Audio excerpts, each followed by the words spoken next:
చిన్న సంతకం చేయడానికి ఇంత పెద్ద రచ్చ అవసరమా అనే విధంగా జగన్ డిక్లరేషన్ మీద నాగబాబు మాత్రం కొన్ని సంచలనమైన వ్యాఖ్యలు చేయడం జరిగింది. సో మరి తిరుమల తిరుపతి దేవస్థానానికి సంబంధించి లడ్డు ప్రసాదానికి సంబంధించి అందులో జంతువుల కొవ్వు కలిపారు అనే విధంగా ఒక అలిగేషన్స్ వచ్చినప్పటి నుంచి ఇప్పటి వరకు కూడా ప్రపంచవ్యాప్తంగా హిందువులు ఎక్కడెక్కడైతే ఉన్నారో ప్రతి ఒక్కరు కూడా దీనికి స్పందించడం కానీ వాళ్ళకి తోచిన ప్రాయశ్చిత్తాలు చేసుకోవడం కానీ ఇలాంటివన్నీ కూడా చేస్తున్నారు. ఇదే క్రమంలో అన్ని ఆలయాలు శుభ్రం చేయడం కానీ పూజాది కార్యక్రమాలు చేయడం కానీ ఇలా రకరకాలుగా వాళ్ళకి తోచిన పనులన్నీ కూడా చాలా మంది చేస్తూ ఉన్నారు. ముఖ్యంగా హిందువులు ఎక్కడెక్కడైతే ఉన్నారో ప్రతి ఒక్క హిందువుల యొక్క మనోభావాలు దెబ్బతీసే విధంగా ఇది ఒక మహాపాపం చర్య జరిగింది అనే విధంగా కూడా అందరూ ఫీల్ అవుతున్నారు. ఇదే క్రమంలో చాలా మంది సెలబ్రిటీలు కావచ్చు, ప్రముఖులు కావచ్చు, రాజకీయ నాయకులు అందరూ కూడా ఈ లడ్డు వివాదం గురించి మాట్లాడడం కానీ ఇదంతా కూడా చేస్తున్నారు.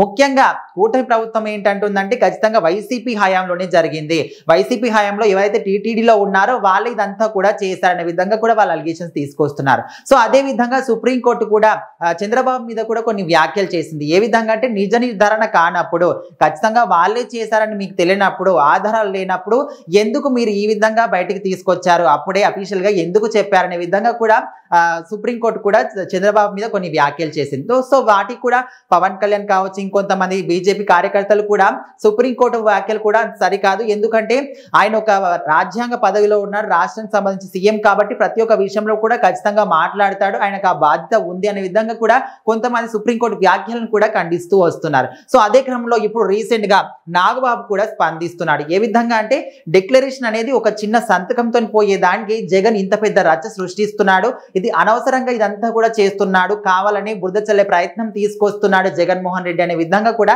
ఆయన చెప్పడం జరుగుతుంది. సో మరి డిక్లరేషన్ అంటే ఏంటి?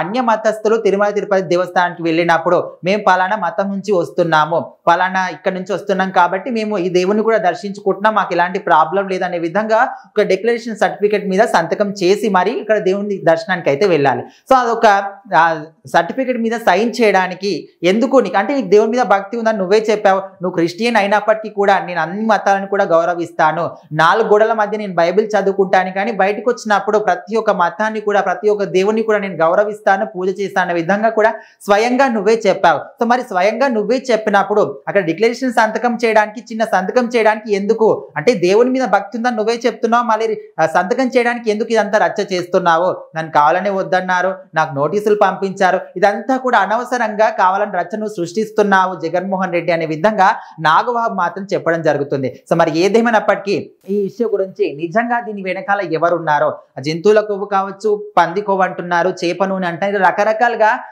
నెయ్యికి బదులు ఇవన్నీ కూడా వాడారు అనే విధంగా కూడా తెలిసినప్పటికీ అటు రిపోర్ట్ లో కూడా ఇది తేలింది. మరి నిజంగానే దీని వెనకాల ఎవరున్నారు, ఎవరు ఇదంతా కూడా నడిపించారు, పెద్ద హస్తాలే ఉన్నాయా లేకపోతే టీటీడీలో ఉన్న వాళ్ళే ఈ విధంగా కళ్ళలో సృష్టిస్తున్నారా? ఇదంతా కూడా తెలియాలంటే ఇప్పటికే సిట్ దర్యాప్తు బృందం కూడా అక్కడ రంగంలోకి దిగింది. సో ఒక విధంగా చూసుకుంటే సుప్రీంకోర్టు కూడా దీని గురించి చర్చించే అవకాశం కూడా ఈ రోజు కనిపిస్తుంది. అంటే నిజంగానే సిట్ దర్యాప్తు బృందంని ఏర్పాటు చేయాలా లేకపోతే సపరేట్ గా ఇంకేదైనా కమిటీని ఏర్పాటు చేయాలంటే దాని మీద ఈ రోజు అయితే విచారణ జరగనుంది. ఏదేమైనప్పటికీ ఇప్పుడు మాత్రం జగన్మోహన్ రెడ్డి గురించి నాగబాబు చెప్పిన ఈ కొన్ని మాటలు చాలా వైరల్ అవుతూ ఉన్నాయి.